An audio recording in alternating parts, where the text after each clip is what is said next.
अलोत्रा शहर के अंदर दिन दहाड़े एक दलित युवक विष्णाराम की हत्या दिन दहाड़े चाकुओं से गोदकर कर दी गई और 2 महीने बीतने के बाद भी नामजद अपराधी अभी पुलिस की गिरफ्त से बाहर है। ये बहुत ही बड़ी चिंता का विषय है। अभिभाषण में देश की वास्तविक समस्याओं, महंगाई, बेरोजगारी, असमानता, कृषि संकट, किसान आंदोलन, भ्रष्टाचार और मणिपुर हिंसा और महिलाओं की सुरक्षा, न्यायपालिका की स्वतंत्रता, इन पर कोई ठोस चर्चा नहीं की। इससे दिखता है कि सरकार इन मुद्दों को लेकर अपना ध्यान भटकाना चाहती है। मैं किसानों की बात करूंगा।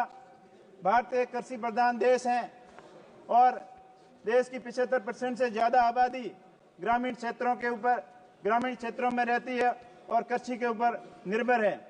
हाल ही में देश के अन्नदाता की हालत बहुत खराब है।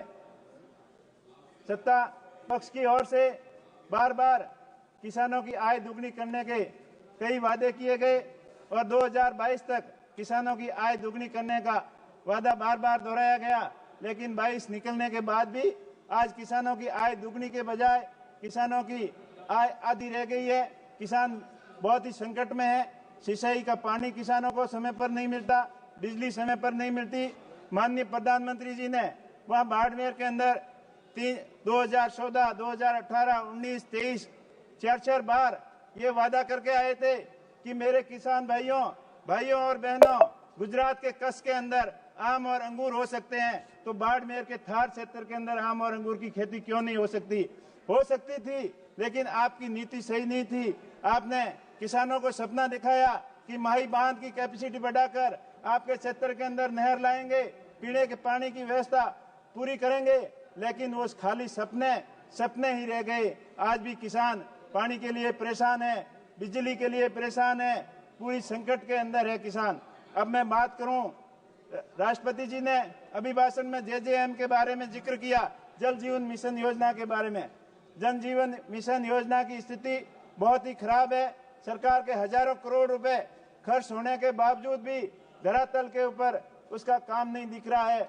मेरे संसदीय क्षेत्र में सबसे निचले पायदान पर प्रोग्रेस है। कई जगह लाइनें डाल दी गई, लेकिन उसमें पानी का अता पता नहीं।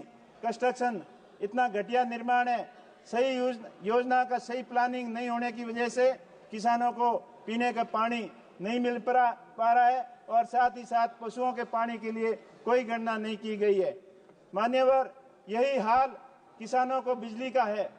आज देश के 75 साल बाद में, आजादी के 75 साल बाद लाखों घर देश के अंदर आज भी अंधेरे के अंदर अपना जीवन यापन कर पा रहे हैं। मेरे संसदीय क्षेत्र में 70,000 से अधिक लोग आज भी अंधेरे के अंदर जी रहे हैं।